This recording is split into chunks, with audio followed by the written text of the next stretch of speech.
आम्ही उभा करू त्या खासदाराला विजयी केलं पाहिजे, तर मी पुढं विधानसभेला उभा राहील. मी खरंच तुम्हाला सांगतो. मी नाहीतर खुशाल, मी जर मला साथच देणार नसतील तर मला माझा प्रपंच पडलं, मला माझे धंदे पडले.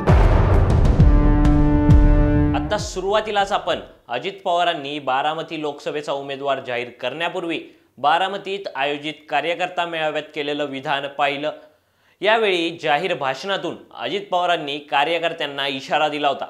मी दिलेला उमेदवार तुम्ही लोकसभेला निवडून दिला नाही तर मी सुद्धा विधानसभा लढणार नाही, असं विधान अजित पवारांनी त्यावेळी केलं होतं.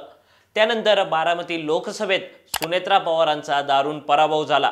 विशेष म्हणजे अजित पवार आमदार असलेल्या बारामती विधानसभेतही सुनेत्रा पवार पिछाडीवर राहिल्या.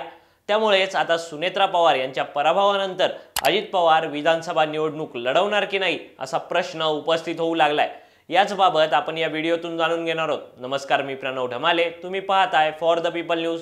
पुढे जाण्यापूर्वी आपण आमच्या चॅनलला सबस्क्राइब करा, लाईक व फॉलो जरूर करा. भारत दुनिया का सबसे बड़ा लोकतंत्र और एनएलसी भारत देश का सबसे बड़ा गैर राजनीतिक मंच. शक्तिशाली लोकतंत्र के लिए राहुल कराट का सार्थक कदम. मुंबई में हुआ ऐतिहासिक प्रथम राष्ट्रीय विधायक सम्मेलन.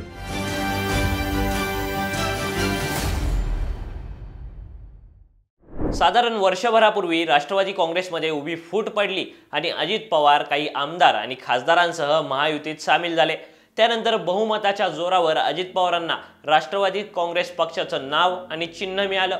मात्र कार्यकर्ते आणि जनतेची साथ नेमकी अजित पवारांसोबत आहे की शरद पवारांसोबत याची प्रचिती येणं बाकी होतं. अशा परिस्थितीत संपूर्ण देशात लोकसभा निवडणुकीचं वारं वाहू लागलं आणि पहिल्यांदाच अजित पवार आणि शरद पवार हे काकापुतणे आमने सामने आले. या दोघांमधली खरी लढाई रंगली ती बारामती लोकसभा मतदारसंघात.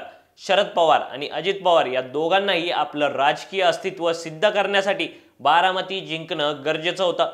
त्यासाठीच शरद पवारांनी या ठिकाणाहून त्यांची लेक आणि बारामतीच्या विद्यमान खासदार सुप्रिया सुळेंना चौथ्यांदा निवडणुकीच्या रिंगणात उतरवलं. तर दुसरीकडे अजित पवारांनी त्यांच्या पत्नी सुनेत्रा पवारांवर बारामती जिंकण्याची जबाबदारी सोपवली. यावेळी शरद पवार आणि अजित पवार या दोघांनीही बारामती जिंकण्यासाठी रक्ताचं पाणी केल्याचं पाहायला मिळालं. एकीकडे शरद पवारांनी अनंतराव थोपटेंसारख्या गेले अनेक वर्षांपासून राजकीय वैरी असलेल्या नेत्यांची भेट घेतली, तर अजित पवारांचे सख्खे बंधू श्रीनिवास पवार यांच्यासह घरातील प्रत्येकाला एकत्रित करत कुटुंब एकत्र असल्याचं दाखवून दिलं. तर दुसरीकडे अजित पवारांनीही राहुल कुल, विजय शिवतारे, हर्षवर्धन पाटील यांच्यासारख्या राजकीय विरोधकांना एकत्रित करण्याचा प्रयत्न केला. विशेष म्हणजे शरद पवारांनी बारामतीची निवडणूक भावनिक पातळीवर नेऊन ठेवली, तर दुसरीकडे अजित पवार कार्यकर्त्यांना आणि मतदारांना भावनिक न होण्याचं आवाहन करत राहिले. असं करत असताना अजित पवारांनी महायुतीला मतदान करण्याचं आवाहन करताना टोकाची विधानं केली.